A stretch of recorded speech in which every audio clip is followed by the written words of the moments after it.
jam-packed show, but first let's get to today's dish, all sponsored by Stone Academy. So singer Katy Perry kissed a contestant on American Idol, and he didn't like it. You know how the song goes, right? Not so much, and neither did social media. Contestant Benjamin Glaze mentioned to the judges that he had never kissed a girl, and there it is. So Katy snuck in a kiss. He thought he was going for the cheek, and boom, there it is. So he was a little unhappy. He went to Twitter basically saying, hey, I wanted to save it for my first girlfriend. But he didn't make it through to the next round, unfortunately. No, that was the end of it. And Glaze said he didn't feel sexually harassed by Katy Perry. Yeah. That's what he came out and said. But he said that he was happy that his music was exposed a little bit, I guess. A little bit, not a great way. Yeah, right. I'm sure people will probably remember the kiss over the music there. I'm sure that now a lot of guys will go into audition and say, yeah, Katy, you know, I've never kissed a girl. See how that goes, right? All right, moving on now. Did you fill out a bracket? Today's like the last day you can do it. I didn't. Are you doing it? I did it. I know we have this work bracket here at work. I'm pretty excited about it. We're going to talk all about that. I always have UConn win. They're not even in it this year. The men aren't. The men aren't. The women are. Women, they'll probably win everything as usual, right? Somebody has a similar prediction, right, this year? That's right. We're talking about former President Barack Obama. He released his picks for March Madness.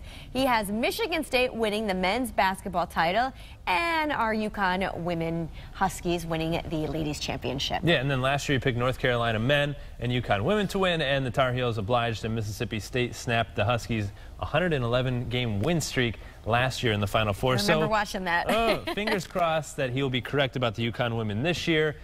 Who do you always vote? No matter what, if UConn's in it, I always have their win. But I couldn't even do that this year for the men. But I think I have like Arizona and West Virginia, maybe. You think? I was like, I kind of want to visit Arizona. Let me look at a map. So this place, I guess. That seems warm and nice.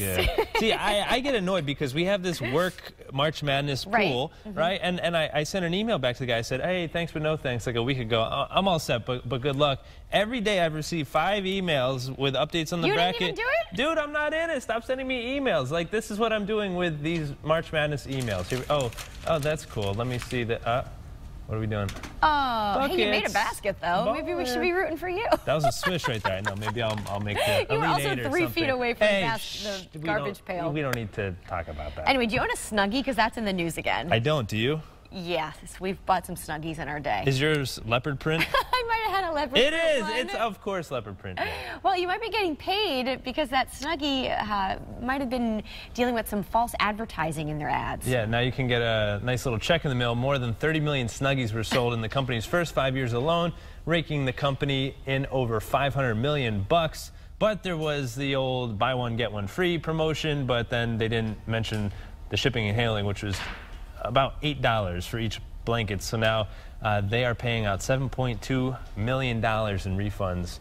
They're still going to make a profit, though, right? It looks sure like they're going to be okay, even if they have to pay out a little bit. Maybe you could bring the Snuggies to work sometime. We could do a show. I can find it. Just taking a nap or something. Wrapped up in a Snubby. All right, a new study indicates that standing for too long could be just as harmful to your health as sitting for too long. So what do you do? Just run. Just go. Yeah, just power walk at work, I guess. For years, you know, you've been told not to sit for too long at work. So that popularity kind of led to standing up. People have those standing desks right there, and now research is showing that, hey, it's equally as they're saying unhealthy for your body. So they say that you should mix up sitting, standing, maybe do some jumping jacks while you're at it, I guess. It's a little... Just a happy median. How about that? A little bit of both? Is that the solution, perhaps? Live your life. I mean, do we have to listen to all this research, I guess? Let's get up and move. Yeah. Shall we? We should do half standing, half sitting. Maybe push-ups. I don't know. There you go. All right. So get this. In Australia, a 68-year-old woman went fishing with her son and got quite the catch. Yep. You'll see it here in just a moment. You will see the massive fish that she reeled in here. 40 minutes later, after reeling this bad boy in. We'll fast forward it a little bit for you. Her son Simon caught a 5-foot 3-inch long giant bass grouper off the coast of Western Australia. It weighed in over 136 pounds. That is a pretty fish. I couldn't believe it. I didn't even know what it was. Obviously, I don't go fishing in England. I play golf.